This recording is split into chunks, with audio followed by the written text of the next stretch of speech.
on vous propose ce titre, les leçons scopiques de Narcisse, et je vais commencer par vous proposer une lecture du mythe, rapidement, une lecture orientée sur la question de surface, de représentation de médium, et aussi une lecture qui tire du côté de l'histoire de l'art.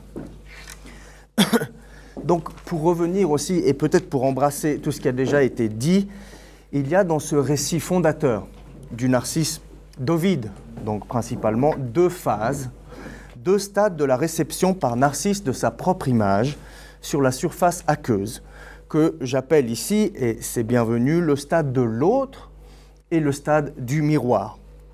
En effet, dans un premier moment, Narcisse ne se reconnaît pas dans la source. Il se couche à terre, et tandis qu'il tente d'apaiser sa soif, une autre soif grandit en lui. Pendant qu'il boit, séduit par l'image de sa beauté qu'il aperçoit, il s'éprend, nous dit Ovide, d'un reflet sans consistance. Il prend pour un corps ce qui n'est qu'une ombre. Narcisse approche en effet la source pour boire, et non pour voir. Il appréhende l'eau de la source comme matière liquide qui pourra le désaltérer, et ne l'envisage à ce moment-là nullement comme surface, et moins encore comme surface réfléchissante. D'où sa surprise et son intérêt lorsqu'il aperçoit quelqu'un d'une beauté sans pareille, lui faisant face. Narcisse se prend de passion pour la beauté de la forme qui s'offre à lui, et commet ici une erreur aux doubles accents. Il prend pour un corps ce qui n'est qu'un reflet, une ombre. Ce corps dont il s'éprend est, de plus, sans qu'il en ait conscience, son propre corps. Il se désire, dans son ignorance, lui-même. Pris de stupeur, il ressemble à une statue. L'auteur le prévient de sa maîtrise et décrit ce qu'il abuse. Cette image n'est qu'une illusion, elle n'est rien par elle-même. Rien n'y fait, Narcisse ne se reconnaît pas et voit à travers son double spéculaire la figure d'un autre, objet de sa soudaine passion. Puis survient dans un second moment le moment de l'identification, le stade du miroir. Narcisse se rend compte qu'il est face à son reflet, il n'est plus dupe de sa propre image, elle ne le trompe plus, il se reconnaît désormais dans la figure de l'autre, c'est le fameux « iste ego sum, sensi nec me mea fallit imago ». Or, ce processus de reconnaissance de soi se laisse cependant appréhender de façon plus limpide encore si l'on observe attentivement son pendant nécessaire tout au long du récit, c'est-à-dire la progression de Narcisse vers une reconnaissance du médium, de ce que j'appelle médium, c'est-à-dire du support dont l'image a besoin pour se rendre visible. La prise de conscience de la présence du médium s'articule selon une poétique qui, elle aussi, va de l'illusion totale pour finalement aboutir à la reconnaissance des propriétés réfléchissantes de la surface aqueuse, de la surface comme miroir naturel.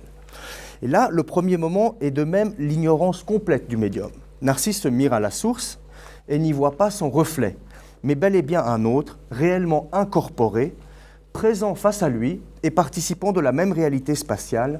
L'illusion est totale. La poétique de l'illusion se concentre ici sur le sens de la vue. Mais très vite, Narcisse ne peut se satisfaire uniquement de cette contemplation. Cette fascination d'ordre sensoriel très vite se propage au toucher. Narcisse est pris d'une fièvre haptique, il convoite ce qu'il voit, cherche à l'étreindre par tous les moyens, plonge dans l'eau ses bras et prodigue de vains baisers à l'onde trompeuse.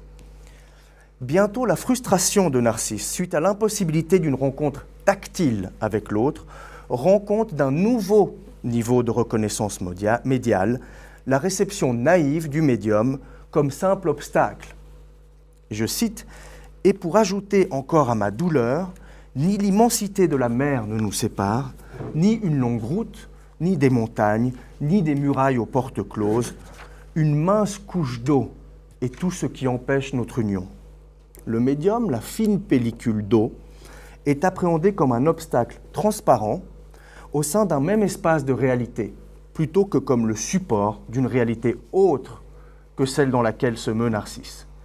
L'illusion, participant encore du stade de l'autre, s'inscrit désormais dans la confusion, la non-distinction entre espace réel et espace virtuel, en quelque sorte. Narcisse ne conçoit pas que cet autre soit une image qui nécessite un médium comme support pour accéder à sa visibilité. Le Narcisse du Caravage, j'espère que vous le voyez bien là, explicite, à mon sens, à merveille le stade de l'autre relaté au sein du mythe. L'image est scindée horizontalement par la ligne de séparation entre terre et eau et s'articule verticalement dans le rapport de Narcisse à son double spéculaire.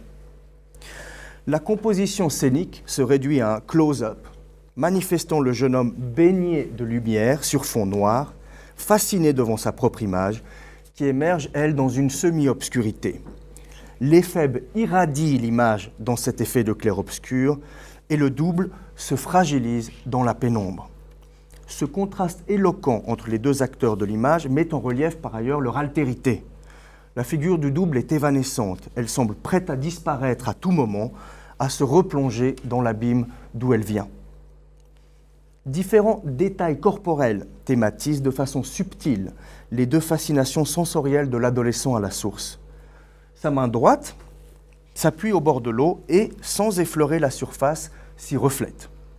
Son visage, son buste à mi-corps ainsi que son genou à consonance phallique, comme il a été dit, s'y reflètent d'eux-mêmes. Narcisse contemple l'autre et se délecte de sa vision. Sa main gauche, en revanche, participe déjà du désir de toucher l'autre. Elle cherche à le caresser. Sans pour autant le quitter des yeux, il s'agit désormais de passer de la contemplation à l'étreinte. Narcisse reste captivé par ce visage, alors que nous voyons cette main plongée dans l'eau et s'y refléter encore dans sa quasi-totalité.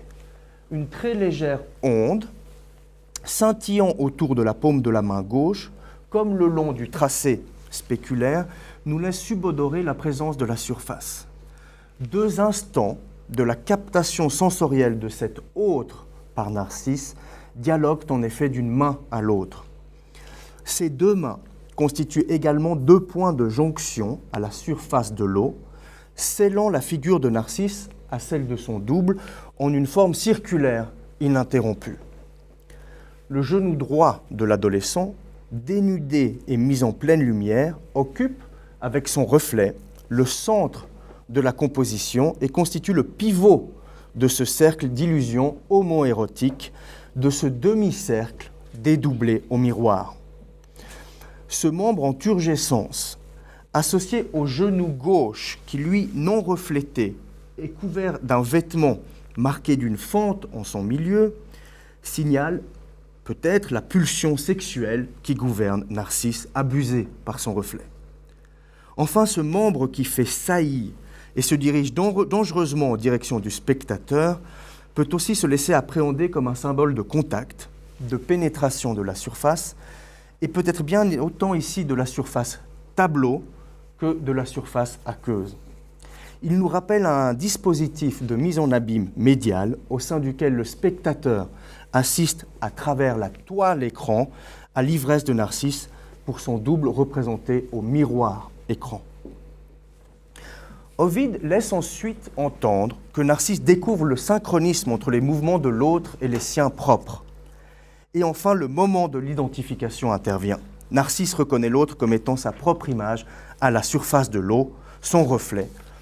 Je suis cet autre, je l'ai compris, je ne suis plus dupe de ma propre image.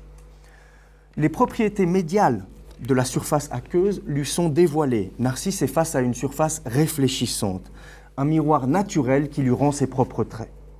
Il ne cherche plus à traverser un obstacle qui scinderait un même espace, telle une porte vitrée par exemple. L'illusion est désormais rompue par l'appréhension correcte du médium, support d'un espace de représentation qui est à comprendre comme une image, et qui plus est dans ce cas précis comme l'image de soi. Or, cet instant est vécu comme un drame pour Narcisse, le drame de l'identification. Dès ce moment, il se lamente de ne pouvoir se défaire de son propre corps afin de s'aimer soi-même comme un autre. Je cite, « Ce que je désire, je le porte en moi-même, mon dénuement est venu de ma richesse. Oh, si je pouvais me dissocier de mon propre corps, souhait insolite chez un amant, ce que j'aime, je voudrais en être séparé. » Le Narcisse d'Ovide veut se séparer de ce qu'il aime pour l'aimer comme une chose séparée. Il ne s'aime pas en termes de complaisance de soi ou d'autosatisfaction face à sa propre image. son amour n'opère aucun retour sur soi. Et en ce sens, il n'est pas narcissique et moins encore vaniteux. Par ailleurs, l'immense majorité des commentateurs du texte mettent d'accord pour affirmer qu'à aucun moment du récit, que ce soit avant ou après son identification au miroir naturel, le Narcisse d'Ovide n'est à proprement parler narcissique. Mais dans son délire, Narcisse revient à sa contemplation et sa relation au médium connaît un ultime rebondissement. Ses larmes viennent troubler la surface de l'eau et l'onde rend désormais l'image indistincte. La surface voit ses qualités réfléchissantes affectées, de sorte que Narcisse interpelle à nouveau sa figure en usant de la seconde personne du singulier et réinvestisse ainsi sa propre image d'une altérité forte. Je cite « Où te réfugies-tu ? Reste encore et ne m'abandonne pas, cruel, moi qui t'aime, s'écria-t-il, ce que je ne puis toucher, qu'il me soit permis d'en repaître mes yeux et d'en nourrir ma misérable folie. » Mais Narcisse a reconnu auparavant cet autre comme sa propre image. Il sait désormais l'impossibilité ontologique de rejoindre l'espace de son reflet. Il ne cherche plus à toucher, à atteindre ce soi-disant autre. Ce sont ses larmes et non ses membres qui troublent la surface. Il sait aussi que l'existence de cet autre est fragile et dépend nécessairement de la surface qui le porte. Il veut seulement le voir, car le miroir limpide lui permet, à défaut de se toucher comme un autre, de se voir au moins lui-même comme un autre. Le miroir trouble refuse à Narcisse la contemplation de sa propre figure, ultime aliment de sa folie. Celui-ci est tourmenté, torturé par la temporaire inaccessibilité visuelle de son image. Il est le jouet d'une surface qui le dévoile à lui-même, puis le voile, et finira par le dévoiler à nouveau en dernière instance. Narcisse souffre intensément de cette oscillation entre se voir et ne plus se voir. Mais bientôt, il a perdu sa vigueur et ses forces, ainsi que tous les charmes qui séduisaient ses propres yeux. Narcisse meurt de consomption, étendu sur la rive, malheureux de n'être pas différent de lui-même. Bon, donc voilà le tableau posé, n'est-ce pas? Narcisse n'est plus dupe de cet autre, il est cet autre, il doit voir et il crève du fait de voir, il meurt du fait de voir. Et ce qui nous a frappé dans nos échanges, c'est cette place de la mort au centre du mythe de Narcisse et qui, au fond, est la façon dont Lacan l'a interprété, le mythe de Narcisse, ce qu'il appelle la vraie portée du mythe de Narcisse, le plein sens du mythe de Narcisse, ce sens indique la mort.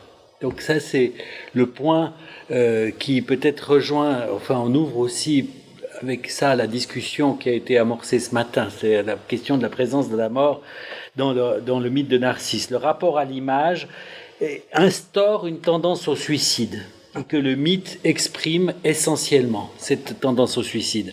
Alors, comment Lacan le construit très rapidement, le fait que le mythe de Narcisse indique la mort, bon, c'est ouvert à la discussion, cette question. Il le construit de manière paradoxale, avec trois repères. Un, c'est l'insuffisance vitale dont il est issu. Deux, c'est la réflexion spéculaire. Et trois, c'est l'illusion de l'image. L'insuffisance vitale, c'est l'idée de l'inachèvement. C'est-à-dire que le petit homme n'est inachevé, il est dans une dimension de sevrage, il est dans une dépendance totale à l'autre. C'est l'autre qui va lui permettre de vivre. Donc l'autre étant facteur de vie, il est facteur de mort. C'est-à-dire que la vie qui est donnée à travers l'autre, et dans son rapport à l'autre, est quelque chose qui vient instaurer la mort. Deuxième dimension, ce fameux complexe d'intrusion, c'est-à-dire le rapport à l'image, et c'est un rapport au miroir, le fameux stade du miroir, le stade du miroir où l'image est constituante, plutôt qu'une image constituée. Donc l'image constituante crée le jeu, comme autre. Donc finalement, le je est un autre. C'est-à-dire qu'il y a une altérité. Alors c'est pas qu'il est en rapport avec lui-même dans une image, mais c'est que c'est lui-même en tant qu'autre qu'il constitue comme je. Alors on a eu une petite discussion à midi, parce que je pose déjà une ou deux questions là avec Leslie Ponce qui est tout derrière, en disant mais au fond qu'est-ce que c'est le connais-toi toi-même ou ne pas se connaître? Si on se dit que fondamentalement le sujet advient comme autre à partir d'une image constituante, en lui-même il est autre, donc il ne peut jamais finalement se connaître. Si ce n'est que le processus de la connaissance, qui est une connaissance divisée, la vérité ne peut que se dire à moitié, il ne peut pas se connaître entièrement, il se constitue comme réponse par rapport à un vide autour duquel il est construit. C'est-à-dire le non-sens de sa venue au monde, son inachèvement à la naissance, toutes ces dimensions-là font que le sujet et réponse du réel, comme dit Lacan. C'est-à-dire le sujet est cette construction, cette création, cette œuvre qui sans cesse se construit autour d'un vide et qui est liée à une détresse du nourrisson qu'on peut retrouver à la fin de la vie, une sorte de détresse, de non-sens, de quelque chose qui se construit en permanence autour d'un trou, autour d'un vide, autour d'un innommable, autour d'un inconnaissable, etc. Alors, ce qu'il y a de terrible dans le mythe de Narcisse, comme il est présenté par la psychanalyse avec Lacan, et que moi je trouve qu'on pourra le reprendre dans la façon dont Henri le construit, c'est la place de ce vide. Parce que toute solution pour advenir, c'est-à-dire par exemple le fait du sevrage, n'est-ce pas, qui laisse la trace d'une relation qui s'interrompt, le fait de la dépendance, au lieu d'ouvrir en même temps que ça ouvre à une solution, ouvre à un facteur de mort. Si donc je suis sauvé par l'autre, donc je peux être détruit par l'autre. De même, l'image est constituante, et l'image étant constituante, l'image devient un facteur de mort, puisque on est constitué à partir de cet autre qui n'est pas soi. Alors, la dimension qui est très troublante dans cette construction, c'est la présence Delille disait la pulsion, la présence du sexe chez le vivant est lié à la mort. Ce lien est posé comme tel. La présence du sexe chez le vivant est liée à la mort. Et ça nous amène à une réflexion sur la pulsion, telle que, au fond, cette façon de penser le narcisse comme constitutif, dans le fait même que le moment narcissique est constitutif, c'est en même temps un moment destructif. On voit ça très bien dans la clinique, mais on ne veut pas commencer à parler de clinique, mais la clinique de l'état de détresse du nourrisson, du petit enfant, toute solution qui lui est offerte depuis l'autre peut devenir une menace. Alors, la pulsion est définie par Freud comme retour à un état antérieur. Qu'est-ce que ça veut dire, retour à un état antérieur? Est-ce que c'est un retour à la mort? Est-ce que la mort est antérieure à la vie? Ou est-ce que, au contraire, la mort est postérieure à la vie? Donc, de viser le retour à l'état antérieur, c'est viser à un futur qui est une mémoire du futur, enfin quelque chose qui est en jeu dans cette tension avec cette image. Donc, toute pulsion et pulsion de mort, même les pulsions de vie. C'est peut-être la leçon de Narcisse. Toute pulsion est virtuellement tendance vers la mort, même si elle instaure un détour sur le chemin de la mort. Voilà pour l'insuffisance vitale, voilà pour la réflexion spéculaire et l'imago du double.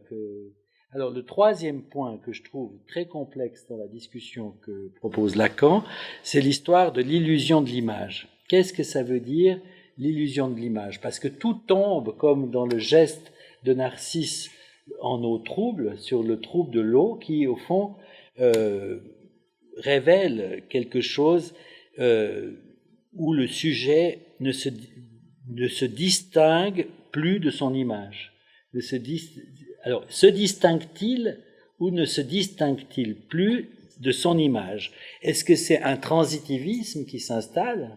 C'est-à-dire qu'est-ce qu'il est complètement... S'il est complètement constitué par une image, finalement, est-il là? Est-ce que l'image est plus lui que... Voilà. Donc c'est cette question du facteur de mort que je trouve très centrale dans cette construction.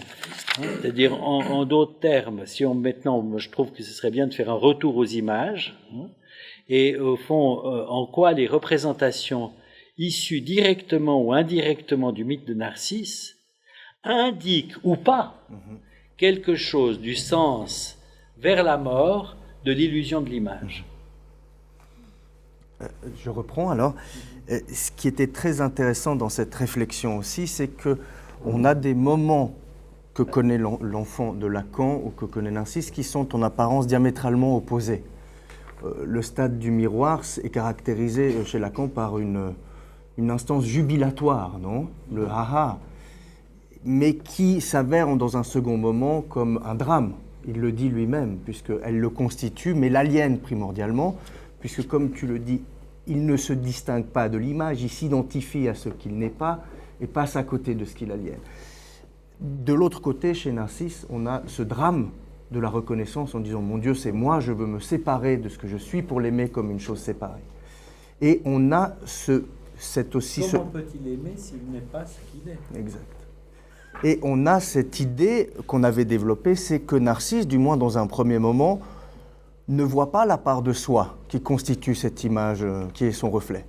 Il ne voit que l'autre, totalement l'autre. Et même une fois qu'il a reconnu l'autre, il veut continuer à le postuler, du moins en termes érotiques, comme autre. Et il nous semble que chez l'enfant, dans cet aspect de transitivité, l'enfant ne voit pas la part de l'autre qui constitue l'image de soi, il ne voit que soi. Et ça nous a amené sur cette réflexion d'unité-altérité. Et à ce titre, maintenant, je reviens à un exemple visuel qui répond à l'architecture de l'image du Narcisse du Caravage et qui travaille sur cette question et cette oscillation perpétuelle entre unité et altérité. Donc, en l'an 2000, Bill Viola entame une série, vous la voyez bien, oui, une série d'œuvres vidéo qu'il réunit sous le titre de The Passions. Cette série entend se livrer à une étude quasi exhaustive de l'expression corporelle et avant tout faciale des passions humaines. Surrender se présente tel un diptyque vidéo silencieux constitué de deux écrans plasma plats montés verticalement sur un mur. L'œuvre met en scène deux personnages à mi-corps selon un modèle de symétrie axiale horizontale dans le but de suggérer un processus de réflexion. Mais ce dispositif en miroir se disqualifie par le fait même qu'il prononce l'altérité des deux agents de l'image par leur différence de sexe, il s'agit d'un homme et d'une femme, comme par la couleur de leurs vêtements. L'homme est vêtu de rouge alors que la femme est parée de bleu. Leur posture affectée et l'abattement qui émane en premier lieu de leur visage témoignent d'une désolation intérieure profonde. L'investigation d'ordre pathognomonique auquel se livre l'artiste dans Surrender entreprend, comme le titre nous le suggère, de représenter l'affliction, la tristesse profonde, le désespoir de la personne humaine. Dans le diptyque vertical qu'est Surrender, les deux personnages se tiennent debout, sans entretenir de contact visuel, avant de se pencher simultanément l'un en direction de l'autre, comme s'ils cherchaient à se toucher et plus précisément à s'embrasser. Donc pour les figures qui suivent, j'expose le déroulement chronologique de la vidéo en montrant différents stills que j'aligne progressivement les uns à côté des autres. Il s'agit d'une vidéo.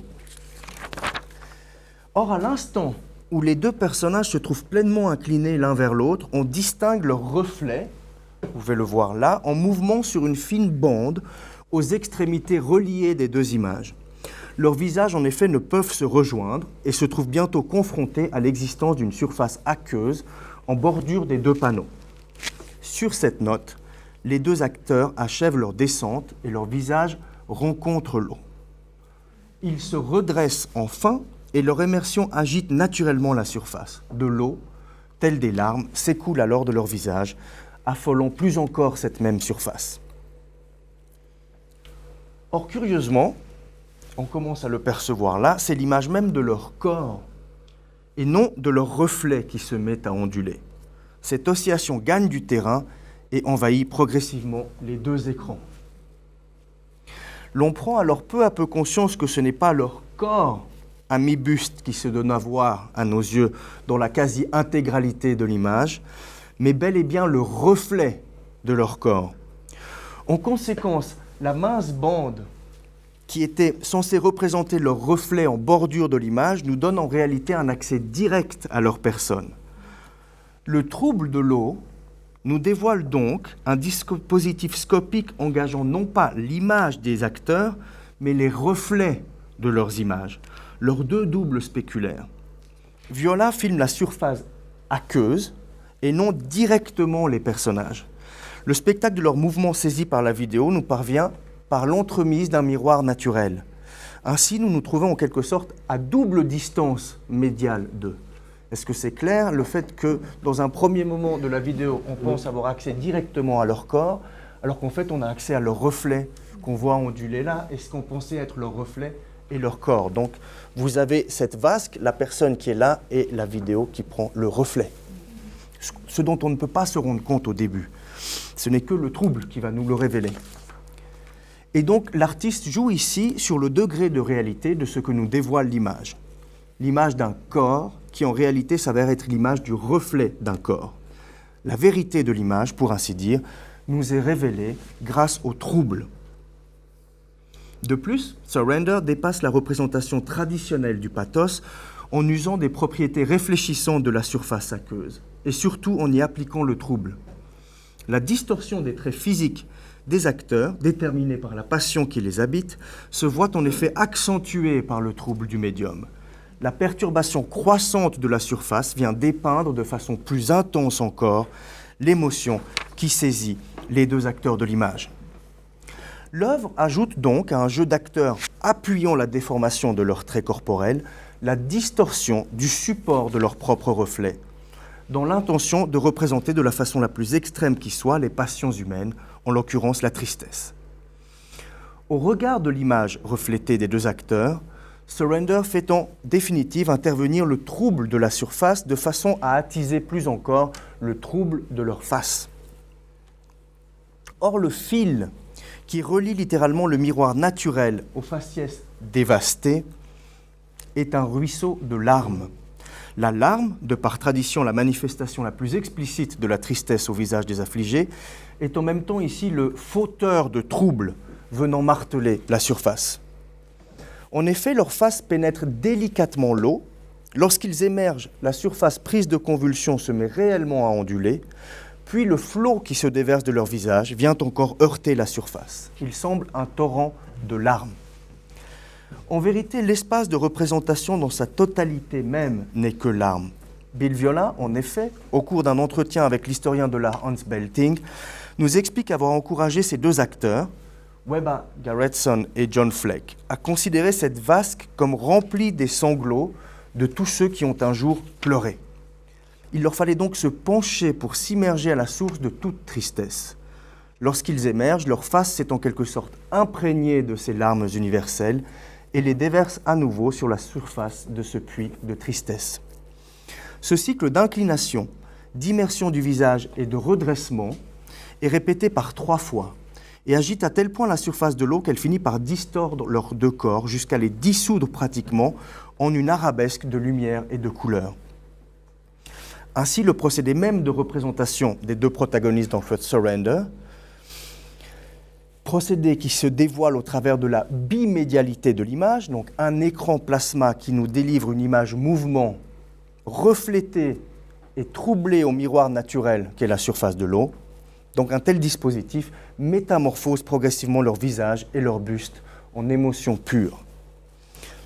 Surrender conjugue donc une double qualité archétypale du miroir naturel et de symbole de purification, tous deux propres à l'élément aqueux. Mais l'union entre miroir et purification prend corps ici par l'opération des larmes et davantage encore par la double fonction de trouble que celles-ci font naître dans l'image. Une fonction d'ordre médial, le trouble de la surface finit par lever le voile d'illusion qui jusqu'ici enveloppait l'œuvre. Il nous révèle que cette image est en réalité un miroir d'eau et éveille ainsi en nous ce plaisir curieux que l'on éprouve à avoir été trompé dans un premier moment pour finalement se voir offrir, tout en cheminant par différents stades de compréhension médiale, les clés d'interprétation de l'œuvre qui nous fait face. Et de même, une fonction d'ordre mystique, le trouble de la surface traduit avec plus d'intensité encore le trouble de l'âme, transformant l'image en émotion pure. Il résulte d'une immersion partielle des deux personnages dans le bassin, puis des larmes qui y sont puisées. Celles-ci viennent ensuite habiller leur visage, déjà contrit, afin de se détacher pour venir frapper la surface et revenir ainsi à leur source. La figure des acteurs est désormais une indéchiffrable abstraction, une nébuleuse, une ténèbre, nous dévoilant leur passion dans son expression la plus achevée.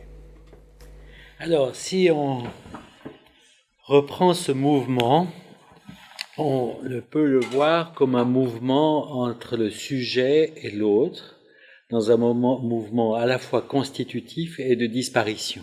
Donc vraiment ce procès de l'apparition et de la disparition, de la mort et de la vie. Et c'est au fond un mouvement pulsionnel.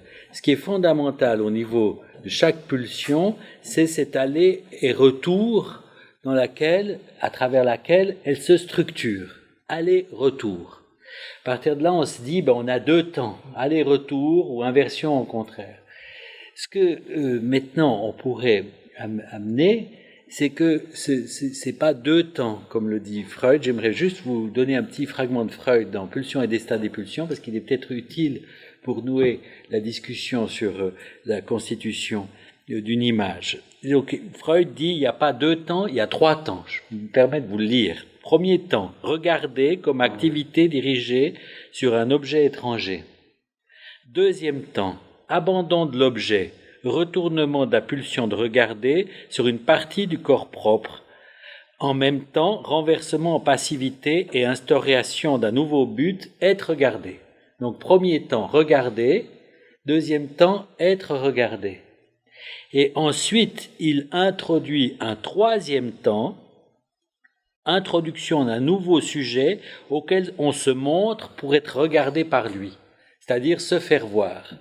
Et je trouve que ces trois temps de la pulsion, c'est ce qui est en jeu pour que le vivant se noue à l'autre, finalement, à l'autre qui est lui et qui va lui donner son identité. Il faut qu'il y ait trois temps. Donc, si côté vie, on a ce bouclage de la pulsion, voir, être vu, se faire voir, et je trouve que ce sera intéressant peut-être de reprendre quel est, dans certains montages qui ont été présentés par Olaf Blanquet ou même Marc Boulos, ce troisième temps, n'est-ce pas? Le troisième temps qui permet le bouclage par rapport à une pulsion qui ne se boucle pas, qui est du côté mort.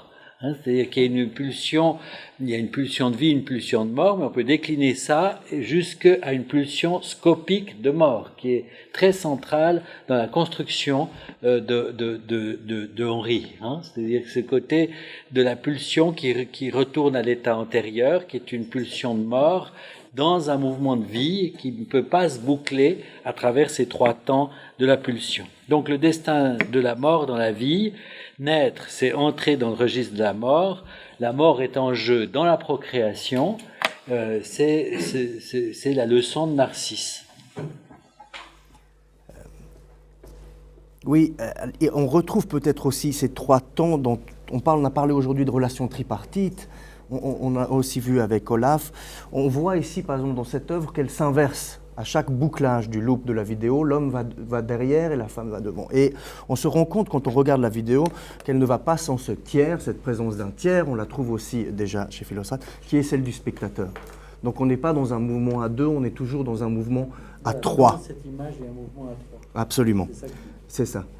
Et peut-être pour clore maintenant, j'aimerais présenter brièvement sur cette notion de retour à un état antérieur ou futur état antérieur, présenter très brièvement les œuvres aussi de l'artiste Jeff Wall, à titre de conclusion, en passant rapidement, mais peut-être qu'on pourra revenir dessus dans la discussion. Donc, les œuvres de Jeff Wall retiennent en premier lieu l'attention du spectateur de par leur mode d'exposition original. L'image photographique s'insère en effet au sein d'un caisson rectangulaire dont la surface externe est illuminée par derrière. La photographie se présente comme un film transparent, semblable à une diapositive, transparency in lightbox, apposé sur une toile blanche, de sorte que l'on ne puisse voir au travers de l'image. Ainsi, la lumière néon éclaire de façon égale la surface et l'on n'aperçoit que l'image illuminée. Ce procédé, emprunté à l'activité publicitaire, j'ai encore vu en atterrissant à Genève hier avec les montres, donc ce procédé d'exposition fut exploité par Jeff Wall comme moyen esthétique dès la fin des années 70, lorsqu'il se démarque du conceptualisme pour se consacrer au tableau photographique. L'ambiguïté de l'image, dans le cadre d'une réflexion d'ordre spatial et ou visuel et ou médial, est une constante dans le corpus photographique de Jeff Wall. Vous avez ici, je passe rapidement, Double Self-Portrait, où le jeu d'unité-altérité qui anime la relation de Narcisse à son double de l'autre côté du médium est évoqué ici non sous la forme d'un miroir autoportrait, mais sous les traits d'une stratégie de représentation invraisemblable, axée sur la représentation double du double de l'artiste au sein de son œuvre. La même année, en 79, et vraisemblablement à la même période, Jeff Wall avait déjà marqué d'une œuvre majeure l'entreprise équivoque de son auto-représentation photographique, en train de faire l'image, d'actionner le déclencheur par le biais d'un miroir. Mais une interrogation peut cependant surgir lors de la contemplation de l'œuvre. S'il n'y avait en réalité pas de miroir, s'il s'agissait d'une photographie prise depuis un autre appareil, situé face à cette composition du faire photographique, et non d'un appareil photographique se photographiant lui-même au miroir. Donc cette question a été abordée. Je me réjouis aussi peut-être d'avoir une réflexion avec Olaf et Marc sur les travaux, sur le processus de faire l'œuvre, puisqu'on voit aussi déjà là le questionnement de cette photographie. Et il en ressort que l'auteur de l'image questionne avec malice notre capacité de reconnaissance médiale. Cette interrogation a pour but de nous troubler et de nous faire osciller sans cesse entre présence réelle et présence illusoire du miroir. Il ne s'agit pas forcément de résoudre la question, mais de rester en suspension sur cette question. La mise en scène de cette image opère un jeu de balancier entre transparence et opacité, entre présence réelle et illusoire du miroir, entre représentation photographique de l'artiste et trace octoriale. À la suite de ces premières expériences, donc fin des années 70, abordant directement la question de la représentation du double et du miroir au sein de son œuvre photographique, les aspects relatifs au mythe de Narcisse continueront de se décliner dans l'œuvre de Wall, mais sous de nouvelles formes, notamment celle d'un intérêt appuyé pour l'élément liquide et ses propriétés. Et c'est ma dernière image, The Flooded Grave, où la surface aqueuse renoue finalement avec une possible réflexion sur ce qu'on a appelé la pulsion scopique et la pulsion scopique de mort, qui envahit Narcisse dès les premiers instants de sa rencontre à la source, ce désir de voir qui, de façon inéluctable, l'amène à la mort. L'image, qui résulte d'un montage numérique complexe, s'ouvre sur une tombe aquatique au sein d'un ancien cimetière. La fosse est tapissée de faune et de flore sous-marine. Cette béance organique nous laisse envisager la mort comme un retour au monde océanique d'où toute vie émerge. Le lieu traditionnel du corps mort se reformule ici comme réminiscence du lieu prénatal, au temps où notre corps baignait confortablement dans le liquide amniotique. Cette matrice décline enfin sa surface selon deux niveaux de densité. Un rectangle se dessine sur le côté gauche et donne le sentiment d'une consistance plus épaisse de la surface en cet endroit. La partie restante est parfaitement diaphane et se démarque de l'espace non immergé de la cavité par un fin liseré d'écume qu'on a pu voir dans l'œuvre du Caravage aussi. Mais à bien y regarder, il n'y a pas à proprement parler de corps dans cette fosse. Peut-être Narcisse, à l'endroit même qu'occupe le spectateur, est-il encore en train de se contempler dans le miroir de sa propre tombe, ou peut-être y repose-t-il déjà, métamorphosé en fleurs sous-marines. Je vous remercie de votre attention. Merci.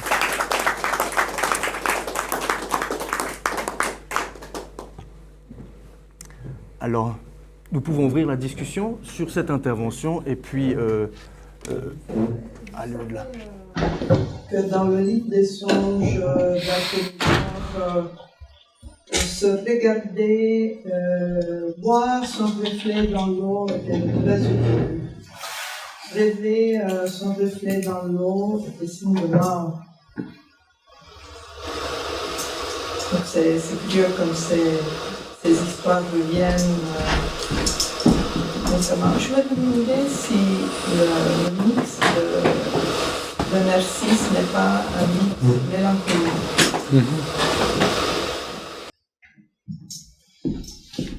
Très bonne question. On lui a donné une interprétation mélancolique, au fond, dans la mesure où le sujet, dans son apparition, est à proprement parler l'autre. Donc son apparition est une disparition, est une perte. Ce serait une logique poussée à l'extrême du stade du miroir, puisque c'est cet autre qui me fait je suis donc déjà disparu par le fait d'apparaître. Et que il y a une dimension, je me suis posé la question, qu'est-ce que tu dirais du mythe de Narcisse comme mythe mélancolique, puisque tu travailles sur la mélancolie? Une fois, c'est une fois.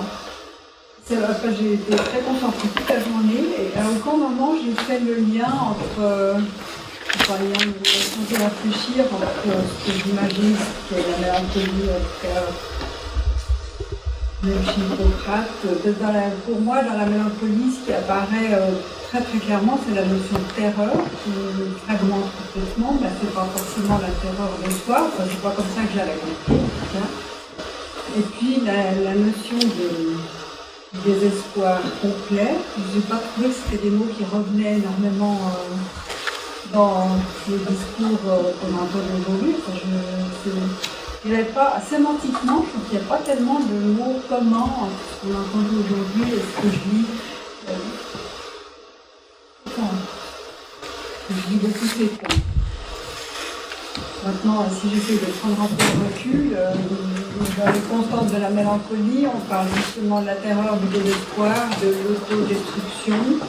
Donc là, c'est plutôt. Mais qu'est-ce que ça veut dire? Se connaître, c'est disparaître. Enfin, se connaître ne te connaît pas. Ne pas se connaître. C'est... donc, moi, je pensais un peu à ce texte de Vernon sur La mort dans les yeux. Quand il parle, il raconte Ulysse, le retour d'Ulysse après la guerre, tout son périple, n'est-ce pas? Il le décrit comme une perte d'identité, n'est-ce pas? Et puis son retour, enfin, dans son île, il retrouve son identité, pas en se regardant dans un miroir, mais dans le regard de Pénélope. C'est elle qui va lui rendre son identité. Et c'est pour ça qu'il parle, n'est-ce pas, de cet interdit, pas interdit, mais le fait que c'était mal vu, n'est-ce pas, que les hommes utilisent un miroir, et que le miroir était la vision des femmes. Donc c'est vraiment, j'existe quand je suis perçue. Oui. Il y a quelque chose. Il y a il se reconnaît dans le regard de l'autre. Il se reconnaît que dans le regard de l'autre. Et tant qu'il n'est pas reconnu par l'autre, il est alors, comme il se dit lui-même, personne. Mais c'est très curieux parce qu'il renonce à l'immortalité qui lui est offerte par Circé, il devient mortel. Il préfère la mort, la vie et la mort. Mais c'est tout le drame de Narcisse qui se reconnaît dans le regard de ce qui croit être autre et il se reconnaît comme n'étant pas autre. Voilà. C'est toute cette oscillation entre la part de soi et la part de l'autre qui constitue l'image au miroir. Et c'est là aussi que se retrouve et s'éloigne le mythe et l'approche lacanienne dans les complexes familiaux, à mon avis. L'un ne voit que l'autre, et l'un ne voit que soi. Et c'est cette incommensurabilité des deux parts constitutives de l'image de soi. Quand je pensais à la mélancolie, je pensais plutôt à l'idée du temps figé, le temps qui ne passe pas. C'est plutôt ça. Moi, je voulais juste dire qu'au fond, pour moi, le stade du miroir, tel que Lacan le décrit, il y a justement ce troisième temps, non, parce qu'au fond, l'enfant se regarde dans l'histoire, mais derrière, il est dans les bras de la mère, et c'est ce regard, au fond, de la mère qui regarde l'enfant qui se regarde, qui est constitutif, me semble-t-il. Hein, c'est bien ça, Oui. terme.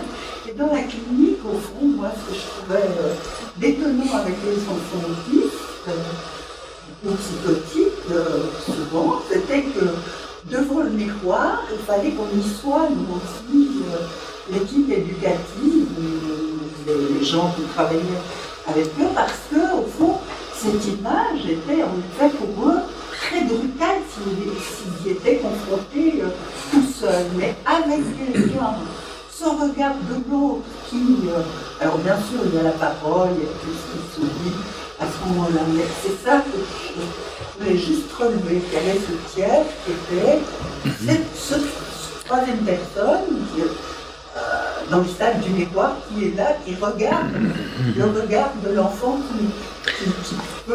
Oui, ça c'est tout à fait juste, c'est-à-dire que c'est pas contenu en fait vraiment clairement dans le stade du miroir. Et comme Lacan reprend sans arrêt le stade du miroir, après il met le stade du miroir avec deux dimensions, c'est-à-dire de se voir dans le regard de la mère, c'est-à-dire de se voir porté par la mère, donc il rajoute un troisième temps de se voir être vu. Et puis il met aussi le jeu d'occultation, c'est-à-dire apparaître, disparaître. C'est comme ça qu'il symbolise la disparition de soi-même dans le fait d'être autre, quoi. C'est-à-dire le mouvement constitutif de soi, c'est par l'autre. Donc en devenant soi, on devient autre, donc on n'est pas soi. Donc il y a une espèce de mouvement, c'est là qu'il y a un facteur létal, quoi, qu'il y a cette dimension de rapport à l'image qui introduit une tendance au suicide. Alors bon, peut-être que certaines façons de se suicider, même des franchissements de fenêtres, de franchissement, enfin voilà, jusqu'à Rothko, enfin franchissement même du cadre, quoi. Il y a quelque chose de terrible dans ce procès de constitution de soi en passant par l'autre, qui introduit un facteur de mort. Alors, ce que je trouvais d'étonnant, c'est certains artistes comme Jeff Wall ici jouent sur ce mouvement. Alors, dire qu'il y a un troisième temps, c'est tout à fait juste. C'est-à-dire, ça me paraît fondamental. Ce troisième temps qui est dans ce que Freud repère dans les trois temps de la pulsion. C'est qu'un tout petit bout, hein, Lacan l'a repéré, cette dimension, mais au fond, des fois, ça passe complètement inaperçu. Hein, ce mouvement constitutif qui permet constitutif du sujet, n'est-ce pas, du sujet qui advient et qui a proprement parlé l'autre, le sujet qui advient, qui est l'autre, passe par trois temps. Regarder, être regardé, se faire voir. Hein? Et ce troisième temps, il est central. C'est là que la pulsion se boucle, c'est là que le sujet se noue à l'autre, c'est là qu'il y a au fond un détour sur le chemin de la mort, qui a un moyen d'y échapper. Parce que si on est seulement dans le deux, regarder, être regardé, et une alternance, au fond, c'est apparaître, disparaître. S'il y a la troisième personne, si on se regarde dans le regard de l'autre, ou encore mieux, s'il y a cette introduction d'un nouveau sujet auquel on se montre pour être regardé par lui, il y a quelque chose d'un autre ordre qui se joue. Et ce qui m'a frappé, c'est que dans le dispositif que vous imaginez, il y a un peu cette idée de rajouter un troisième terme, une troisième personne. Mais on en avait parlé au collège tout à l'heure, mais même dans le tableau de la belle exécution de la peinture, il y avait 3 termes. Regarder, être regardé et Se faire voir. Oui, laissez. Je voudrais juste rebondir à la fois sur ce que Diane et sur ce que dit David, à propos du rapport entre effectivement Narcisse et la mélancolie. Et aussi, on a appuyé sur ce que nous propose François dans sa lecture des 3 temps de la pulsion. Il y a un auteur comme Marie-Claude Lambotte suggère en effet que en quelque sorte l'étiologie de la mélancolie, de la difficulté, l'impasse de la mélancolie, se jouerait au niveau du stade humain. Justement, on pourrait dire, c'est comme si, alors là je reprends pour faire liaison avec ce que tu dis, François, c'est comme s'il manquait le deuxième. Le mélancolique serait celui qui regarde, mais qui n'est pas regardé, et qui va se faire voir, mais au sens trivial du terme. C'est-à-dire se constitue comme déchet du fait de n'avoir pas été regardé. Et il y a une sorte de saut, alors que ces 3 temps de développement avec le regard de l'autre constituent en effet le sujet en tant que pouvant atteindre une identité, c'est-à-dire le manque, la différenciation, l'aliénation, etc. Et penser la question de la mélancolie comme étant l'impossibilité d'être regardé parce que dans la réalité biographique, la mère est en deuil, parce qu'elle est dépression postpartum, parce qu'elle ne peut pas regarder l'enfant comme cet objet qu'il est, mais comme à travers Dieu sait quelle chose, et qui bascule, au fond, le mélancolique organe, et qui le met toujours en quête d'une espèce d'image idéale, image qui serait au fond celle qu'il suppose que la mère regardait plutôt que lui. Oui. Et Dali a raison. En quelque sorte, on pourrait dire que le mythe de Narcisse n'appuie pas la mélancolie comme telle, mais serait le repère pour, au fond, entendre, lire certaines, justement, défenestrations, c'est-à-dire cette tendance à passer hors cadre, justement, de mélancolie qui ne peut pas être regardée sur Terre, mais qui ne peut être regardée que par Dieu. Par l'autre idéal. C'est juste pour vous répondre. En effet, c'est la définition de la mélancolie post-psychanalytique, enfin post-freudienne, si vous voulez. Alors là, je vous rejoins tout à fait. Si je compare avec celle d'Hippocrate, Ah oui. c'est dans ce sens-là, oui, mais Narcisse, il est content. Enfin, il n'est peut-être pas. C'est dans l'Antiquité. Ce que j'essayais de faire, c'est l'historiciser, si vous voulez, le mythe de Narcisse en corrélation avec les définitions médicales de l'époque. Et là, j'ai de la peine à le faire. En revanche, la manière dont vous la décrivez à partir des feuilles et ensuite, je comprends bien ce que vous dites. Mais bon, voilà, on va pas. Je pense qu'on peut dépasser notre propre exposé. Je dirais, pour dire les choses, on va parler de l'ensemble. Pour dire les choses très simplement, je trouve que la confrontation avec les œuvres que propose Henri, même sa lecture de Caravage, introduit à ces dimensions de la pulsion autour d'un vide, qui se boucle autour d'un vide, et montre un facteur de mort dans la constitution du sujet, qui est peut-être toute la difficulté quand même pour ceux qui sont cliniciens, psychanalystes, du travail analytique. C'est-à-dire que si on pousse le travail analytique jusqu'au bout, on tombe sur ce point de vertige, ce point de mort où ce mythe devient enseignant. Alors bon, ça c'est une remarque qui m'a frappé toute la journée et je pense que l'exposé de Denis Knöpfler avec la question même du suicide, de cette position de Tirésias,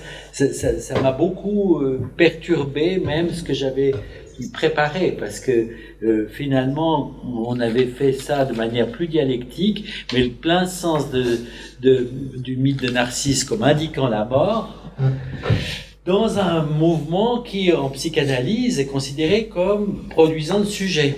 Donc il y a une mort incluse dans la production du sujet et que ça c'est présent dans les œuvres qui ont été montrées, enfin avec ces fantômes, ces disparitions, ces hallucinations, et que c'est une force interprétative qui n'est pas du tout reconnue. Ce que je vous dis là, à mon avis, il faut qu'on le réexamine, on va l'enregistrer, on va le travailler.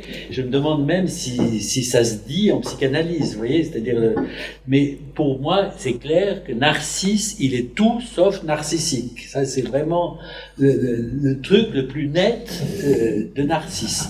Et ça, c'est important comme message psychanalytique, parce qu'autrement, on comprend rien à la question du narcissisme si on considère Narcisse comme narcissique.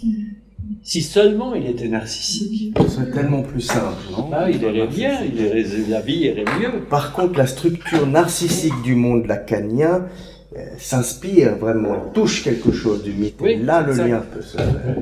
Mais pas en tant qu'il est narcissique. Non. Parce que ce qui est intéressant, c'est que Lacan dit pas seulement qu'il prend le plein sens du mythe, mais il dit non pas tant la structure narcissique de Freud et Abraham que le mythe. Donc le mythe l'intéresse presque plus que pour introduire le narcissisme de Freud. En fait, il revient au mythe là, directement en faisant un saut de mouton. Oui. Bon, si on fait un peu discours psychanalytique, pour introduire le narcissisme, c'est le moment où Freud va introduire libido narcissique, libido d'objet, et puis que finalement il est sorti d'un dualisme pulsionnel qui était pulsion sexuelle et pulsion d'autoconservation, tout devenait investissement, et c'est là que ça l'a amené, ça c'était en 14, ça l'a amené ensuite à réintroduire le dualisme, pulsion de vie, pulsion de mort. Ça c'est juste pour rappeler, c'est-à-dire Freud a lui-même situé sa construction de libido d'objet, libido narcissique, comme un problème, à l'intérieur même de sa construction. Oui, et puis la construction... Mais s'il avait assisté à notre colloque, il aurait pu mettre la mort dans l'investissement narcissique. Et lui, il a dit, oui. Non, je voulais juste rajouter que par rapport à ce débat, est-ce que Narcisse est narcissique, et rappeler quand même que quand on désigne, tu seras d'accord avec moi François, quand on désigne en clinique quelqu'un de narcissique, ça ne veut pas dire qu'il est dans un trop-plein d'amour de soi, ça veut dire que précisément il manque à être constitué comme soi, ce qui n'est pas le cas de Narcisse.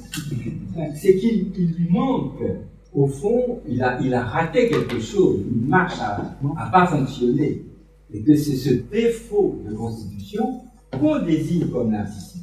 Même si dans la langue vernaculaire, on dit que narcissisme, c'est celui qui s'aime trop. Mais dans la clinique, c'est pas du tout la compréhension. C'est plutôt le défaut. Vas-y. Voilà, juste au niveau des expériences, pour vraiment faire une sorte de traduction de ces réflexions dans une recherche en neurosciences cognitives, des données dans cette illusion que je décris tout à l'heure, au niveau de la mort, on a trouvé quelques évidences dans la direction d'une mort partielle. On pourrait peut-être appeler ça pour reprendre cette discussion de mort. Ça sera un premier commentaire. Donc, par exemple, la température corporelle dans notre illusion baisse. Dès qu'il y a l'identification avec l'avatar, la régulation, fonction vitale, tu as évoqué ce mot très basique, est altérée, devient un peu pathologique. Donc là, je parle de la même chose, 2 minutes de stimulation, donc la température baisse, la perception tactile sur le corps elle est altérée aussi. La douleur est beaucoup mieux supportée, donc on le sent non plus la douleur. Donc il y a peut-être un mort partiel même dans ce design vidéo ergozoom. Ça va encore au-delà, même dans la direction de la médecine interne. Si on fait des tests d'allergie vis-à-vis ce corps, donc c'est pas nos expériences, c'est d'autres chercheurs en Australie qui ont trouvé que ces réactions allergiques exagérées sont diminuées également. Donc il y a vraiment une sorte que dans cet état de décorporation, il y a quelque chose qui sera situé chez l'autre. Et puis pour ce troisième niveau, donc vraiment notre commentaire, donc là, voilà, on pourrait même essayer de l'objectiver avec nos techniques un peu basiques, neurobiologiques. Un autre, donc cet effet d'être vu par quelqu'un d'autre, nous avons donc essayé à l'intégrer dans notre expérience également. De nouveau dans ce setup vidéo ergozoom, donc on n'est pas, on reste pour l'instant avec ça, mais on avait ajouté une troisième personne. Et cette troisième personne, elle pourrait regarder deux choses. L'avatar, donc le social gaze, le regard était soit dirigé vers l'avatar ou vers le caméra.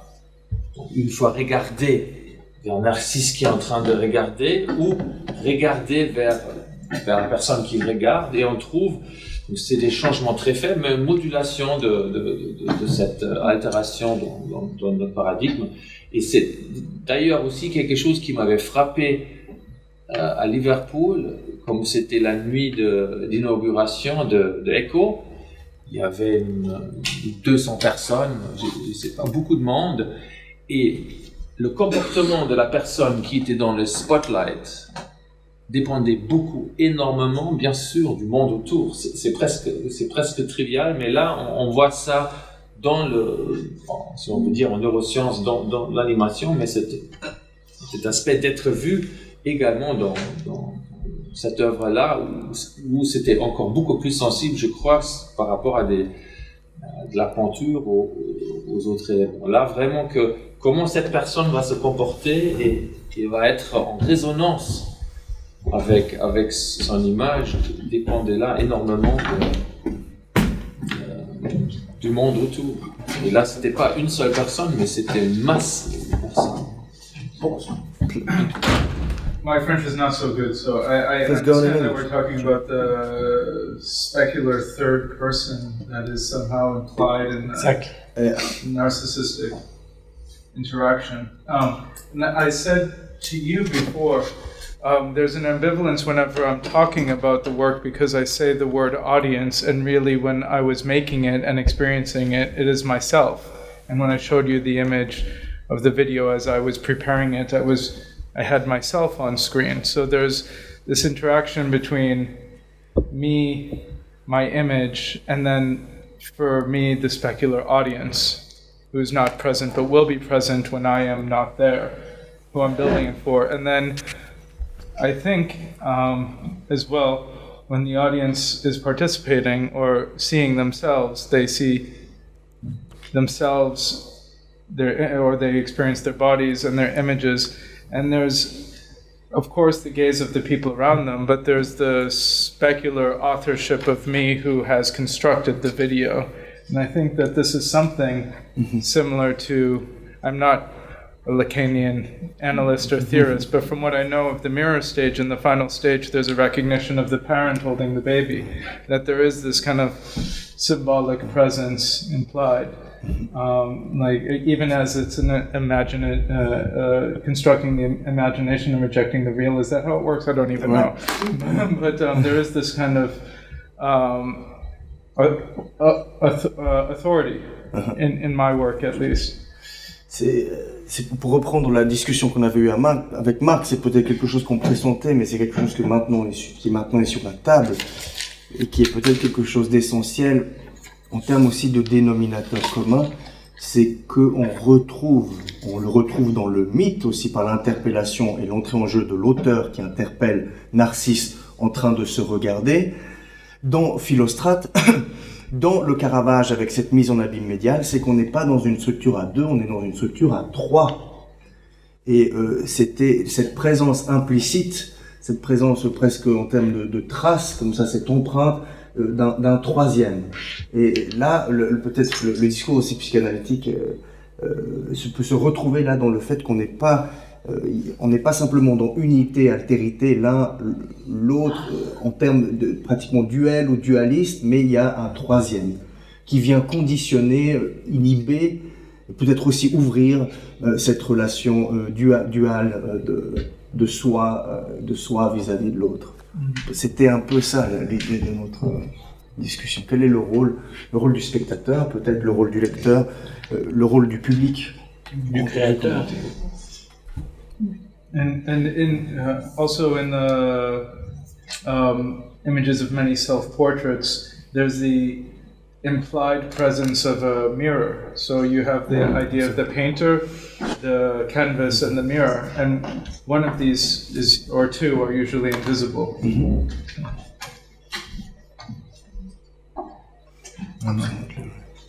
Oui. Il me semble très intéressant dans cette dernière partie de discussion que vous avez introduit d'autres questions. Donc la dimension symbolique, vous avez dit et vous n'entendez pas. Donc que vous avez introduit d'autres dans tout ce système. Donc finalement, si je peux parler interactif pour une fois. Et je me demandais si on pourrait peut-être imaginer cette mort pas comme un imaginaire de mort, hein, mais plutôt comme la traduction du symbolique même. Donc c'est la mort, c'est le mot qui tue l'objet, hein, d'une certaine façon, donc d'une façon moins lourde, un peu plus souple, un peu plus structurelle. C'est une question. L'aliénation, mais parce qu'il faut perdre. Ce qui je trouvais très intéressant, il y a dans l'analyse de Larry Witt, c'est qu'il y a cette perte. Hein? Quand il se reconnaît, il a une perte. Donc c'est comme s'il se reconnaît parce que c'est bien quelque chose de symbolique, ça s'est introduit. Sinon, si c'était que l'imaginaire, c'était bon, c'est moi et c'est d'autres, c'est la même chose. Peut-être. Oui, bon, moi ça me va très bien. Donc c'est la mort qui porte la vie, la mort qui instaure le symbolique, le mot qui est le meurtre de la chose. Enfin voilà, pourquoi pas distinguer la mort et pas imaginariser la mort. Alors il est vrai que le mythe de Narcisse, il imaginarise beaucoup la mort. Voilà, autour de cette illusion de l'image, quoi, finalement, qui amène quelque chose d'autre. Alors c'est pour ça que je me demandais, sans vraiment le dire de manière trop sauvage, qu'est-ce que ça veut dire ne te connais pas toi-même? Enfin, qu'est-ce que c'est ce ne te connais pas toi-même? Je veux dire, c'est quand même quelque chose qui est central dans ce mythe. Et qui reste quand même. C'est à une époque bien précise. Oui, bien sûr. Dans la conférence après celle de Denis, on a justement un connais-toi toi-même, regarde-toi dans le miroir, découvre-toi toi-même jusqu'au. Non, dans la version qu'a relatée. Au XIIe, XIIIe siècle, Imbach, oui, il a renversé le... Mais je ne sais pas si c'est pas exagéré de dire que Tirésias exhorte l'enfant à ne pas se connaître. Il dit, oui, il vivra longtemps s'il ne se connaît pas. Donc il y a quand même l'idée que si tu te connais très bien, tu meurs. Mais non, tu en tires les conséquences. Voilà. Non, mais quand tu et là, te on connais, peut retrouver une barre. Voilà. Si tu te connais, c'est que t'es l'autre. Hein? Oui. Il dit, l'oracle est toujours trop subtil pour dire ne te connais pas toi-même. Vas-y, connais-toi toi-même.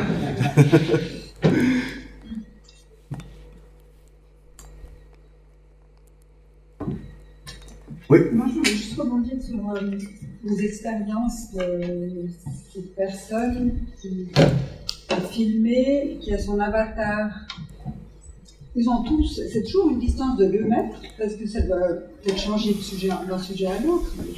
Alors, donc nous, on avait pris cette distance de 2 mètres à la base des observations chez les patients neurologiques, où le double est souvent, le plus souvent vu dans cet espace péripersonnel qui s'arrête à 2-3 mètres. Les décorporations, par exemple, aussi, ça pourrait être vraiment partout, mais ça reste dans cette distance. Donc on avait commencé avec cette distance et on l'a gardée. Donc on pourrait la tester d'une manière systématique. Pour une illusion similaire du bras, du membre supérieur, ça a été démontré qu'avec une distance augmentée, l'illusion ou la facilité de l'enduire est diminuée. Est-ce que vous faites un lien avec ce qu'on appelle dans le langage courant l'aura? Vous savez, des gens le sentent que... Est-ce que ça a un lien avec ça ou bien pas du tout? Oui, donc je crois il y a peut-être donc l'espace corporel s'arrête pas au niveau de la peau, donc il y a au moins donc ça dépend de quelle partie du corps. Au niveau des doigts, c'est très limité, mais la main, les épaules, le tronc, ça dépasse, ça peut presque être étendu d'1 mètre. Et ces fameux neurones miroirs, on n'en a pas du tout parlé aujourd'hui, de Parme, trouvé à Parme par Giacomo Rizzolatti, mais là, il y a d'autres neurones, c'est les neurones visuels qui ne sont pas oculocentrés ou rétinocentrés, mais qui sont brachiocentrés. Donc, dès que vous allez déplacer le membre supérieur, la réactivité de ces neurones va se déplacer avec le bras et non pas avec le mouvement de la tête. Et là, on a donc pu démontrer que ces neurones répondent uniquement d'une distance d'un demi-mètre autour de la main. Donc là, le corps, il s'arrête à 50 cm de distance. Donc là, l'aura, donc on revenir à ça, est-ce que l'aura, est-ce que c'est un volume autour de notre corps? Dans les neurosciences sociales, dans la psychologie sociale, c'est également des phénomènes. Il y a toujours ce phénomène parfois de rencontrer quelqu'un où on a toujours l'impression, mais cette personne vraiment, elle est vraiment trop proche. Hein. Et puis donc il y a ce côté individuel aussi, mais donc voilà, moi comme représentation cérébrale du corps, je voyais l'aura peut-être un peu moins mystique, mais plutôt dans cette représentation de l'espace péripersonnel, qui pour moi sont les limites du corps dépassant le... Alors vous avez fixé sur les récits des personnes qui avaient ces dissociations. Alors ce qui m'intéressait aussi, c'est que lorsque vous touchiez, comment ça marchait On a touché les dos et puis on le... Mais la personne sentait dans son avatar ce que vous viviez. Pour de vrai. Donc on a demandé l'intensité avec laquelle ils ont ressenti le toucher là où le toucher a été vu. Alors que la personne n'était pas matérielle, puisque c'est un avatar. Ouais. Enfin, je crois, on peut donc dire ça comme ça. Oui, tout à fait. C'est un corps virtuel, un avatar. Voilà. C'est un film et 2 dimensions, ou filmé en 3D ou 2D.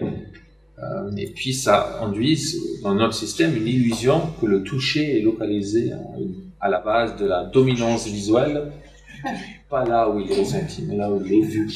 Mais c'est là où on prend la phrase « le je est en autre » dans toute sa dimension, parce qu'on ne comprend plus très bien entre la perception visuelle et la perception du toucher. Il y a une dissociation des sens qui est très troublante. Si on regarde... pas au niveau de l'expérience, qui étaient les chemins que moi j'avais choisis aujourd'hui, mais si on regarde les neurones ou les régions dans le cerveau, on voit que l'autrui et le je, en fait, c'est quasiment la même type de représentation dans le cerveau. Donc ces neurones miroirs, la révolution, l'importance de cette découverte était d'avoir un seul neurone qui va représenter les deux, mon propre mouvement, ou de voir le mouvement de votre bras droit, et c'est le même neurone qui parfois va décharger avec exactement de la même manière, c'est-à-dire cette représentation cérébrale ne peut pas dissocier. Donc il faudra d'autres mécanismes ailleurs, en dehors des neurones miroirs. Donc ça, en plus, donc c'est des expériences chez les singes, où on pourrait dire que c'est la fusion totale d'une représentation de quelqu'un d'autre et mon propre corps. Et chez les singes, il y a quelques régions où on trouve ce genre de neurones, mais chez l'homme, on a maintenant des études aussi où on trouve presque aucune région qui n'a pas de neurones miroirs. C'est un peu, actuellement difficile de mettre ça ensemble. Encore une question de Véronique Maud. Oui, c'est pas une question, je m'excuse. Merci pour cette journée qui a été vraiment foisonnante. Et puis, comme j'ai un peu beaucoup d'imagination, je vous laisse juste pendant une minute vous donner quelques bribes de cette imagination. J'aimerais bien une fois discuter avec Olaf Blanquet de ce livre, de ce roman L'invention de Morel, parce que plus je l'entends parler, plus je suis dans L'invention de Morel, donc ce roman de Leo Casares, du début du XXe siècle, qui est une histoire, je ne vais pas la raconter, elle est très complexe, mais c'est un photographe qui crée des photographies de personnes qui sont là, fantomatiques, mais c'est des avatars, et il crée ces photographies, non seulement des photographies visuelles, mais tactiles, olfactives et sensuelles, parce qu'il peut avoir une relation amoureuse avec une des personnes qui est sur cette île déserte, et il aura une relation amoureuse avec l'avatar, une vraie relation amoureuse avec l'avatar qui sera vécue par la personne vivante aussi. Mais c'est l'avatar qui va avoir la relation amoureuse avec le photographe. Donc bon, il me semble qu'il y a vraiment quelque chose, et j'aimerais, je l'imagine bien, puisque vous citez Goethe et d'autres, que vous avez cet ouvrage aussi dans votre esprit. Aussi L'Opus Solus de Raymond Roussel, ce livre aussi qui crée avec une machine, qui crée des avatars, c'est pas des doubles, voilà. Et puis après, j'ouvre juste ça, mais je ne parle rien d'autre, je dirais juste que j'ai pensé au somnambulisme, aussi expérience toute simple, pas du tout high-tech, qu'on peut faire soi-même, donc je me suis dit, peut-être qu'il y a du somnambulisme aussi dans cette chose, ça m'intéresserait de parler de ça une fois. Et puis après, François Servet a posé cette question du vocabulaire de l'hallucination. Et puis moi aussi, j'avais ces questions de vocabulaire, parce que dans mon monde, moi je fais de la théorie de l'art, je suis historienne de l'art, mais je fais de la théorie de l'art, et puis j'avais un mot, mon mot c'est l'apparition, qui parle de beaucoup de phénomènes que vous avez décrits sous le mot hallucination. Et l'apparition, c'est toute une histoire, et surtout chez les pères de l'Église, on trouve de très nombreux textes de Saint-Augustin, puis après jusqu'aux théologiens comme Saint Thomas d'Aquin, qui décrivent ce qu'est l'apparition. Il me semblait que tout à coup l'apparition avait beaucoup à voir avec votre hallucination, et je me souviens de très belles définitions dans le dictionnaire de spiritualité ascétique et mystique, mais qui correspondent assez bien à ce que vous avez décrit par votre mot d'hallucination. Donc il y a bien quelque chose des pères de l'Église, donc d'une autre époque, dans l'époque aussi contemporaine qui nous occupe. Et ça m'intéresse énormément, parce qu'on a toujours notre modernité, puis on voit que par certains termes, on peut rejoindre des notions philosophiques très poussées à l'époque médiévale. La notion d'apparition, chez Scott Erigen, de très nombreux théologiens de l'époque médiévale, est une des notions les plus travaillées qui soient. Et ça m'a beaucoup parlé, puisque vous, maintenant, vous parlez d'hallucination. Et puis, j'avais juste une autre petite chose pour Anne de Thomauer, qui me suis souvenue que, puisqu'elle a parlé de la lutte de Jacob avec l'ange, eh bien, après cette image mentale, ce rêve, onéroïphantos chez les Grecs, qui ont aussi ces images de rêve, ils ont plein d'images, mais cette image de rêve, c'est une image de rêve qui est somatique aussi, puisque le lendemain, Jacob se réveille et boite. Donc, voilà, le corps est lié à l'image mentale ou à l'image, voilà, Jacob il boite. Donc, voilà, c'est une apparition qui n'est pas seulement visuelle, mais elle trouble le corps. J'aime beaucoup aussi cette expression que vous avez utilisée, le trouble des corps, que je me souviens avoir lu chez Roland Barthes, mais je ne sais plus où. Voilà, trêve de choses. Oui, je m'arrête là, j'ai encore une chose sur Ipsé et idem, mais c'est exactement cette histoire le narcisse qui est soi-même et l'autre. Donc, merci beaucoup. Merci pour ces points de réflexion. Quelqu'un veut réagir? Moi, je voulais juste dire une chose toute bête, c'est que quand même dans cette image, on retrouve encore ce que fait Marc tout à l'heure, parce que c'est comme un œil, cette figure qui se complète avec elle-même, et c'est à la fois phallique et oculaire, parce que cette tache blanche au milieu, c'est la pupille inversée. C'est les feux. Et ça, moi, en travaillant, je me disais, mais finalement, la figure du yin et du yang, elle est très proche aussi dans sa complémentarité et de cette forme-là. En Orient, c'est la vie et la mort, quand même. Enfin, le yin et le yang.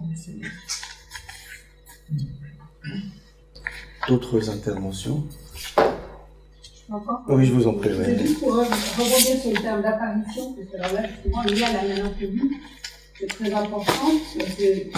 La traduction qu'a trouvée Jacques Pigeot pour fantasmata, pour ne pas parler des fantasmes, parce que c'est trop connoté maintenant. Mais c'est l'apparition, et ça peut être tout à fait réel. On en revient aux esprits à niveau qui peuvent sortir du corps et former des. Je rebondis tout à fait sur ce que vous dites. La notion d'apparition, elle est très très importante. Très bien, merci. Je crois qu'on est arrivé au terme de cette belle et dense journée.